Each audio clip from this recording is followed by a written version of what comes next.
Subscribe to our YouTube channel and press the bell icon to get the latest updates.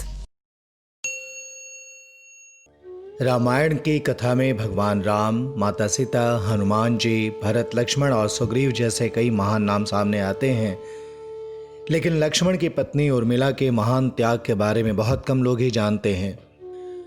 Ramayan की कथा में भगवान श्री राम, माता सीता, हनुमान जी, भरत, लक्ष्मण और सुग्रीव जैसे कई महान नाम सामने आते हैं, लेकिन लक्ष्मण की पत्नी उर्मिला के महान त्याग के बारे में बहुत कम लोग ही जानते हैं। आज हम आपको देवी उर्मिला के त्याग और संघर्ष की कहानी बताने जा रहे हैं। सीता की छोटी बहन उर्मिला का जन्म मिथिला के राजा जनक की पत्नी सुनैना के गर्भ से हुआ था, जबकि लोक कथाओं के अनुसार देवी सीता धरती से प्रकट हुई थी।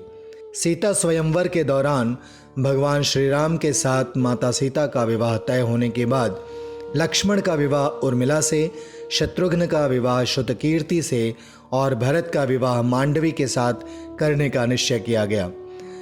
इस प्रकार अयोध्या नरेश, दशरथ, राजा जनक, महर्षि वशिष्ठ, महर्षि विश्वामित्र के उपस्थिति में भगवान श्री राम, लक्ष्मण, भरत और शत्रुघ्न का विवाह संपन्न हुआ।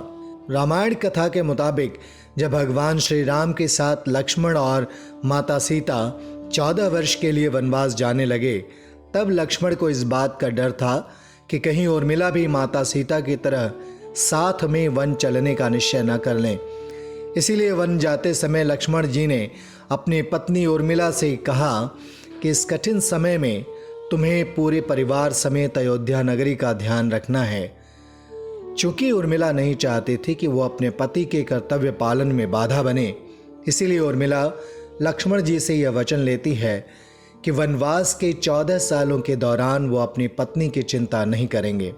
इस वचन के पीछे उर्मिला का तर्क था कि इस तरह उनके पति लक्ष्मण पूरे समर्पण भाव के साथ माता सीता और भगवान श्री राम की सेवा कर सकेंगे। Subscribe to our YouTube channel and press the bell icon to get the latest updates.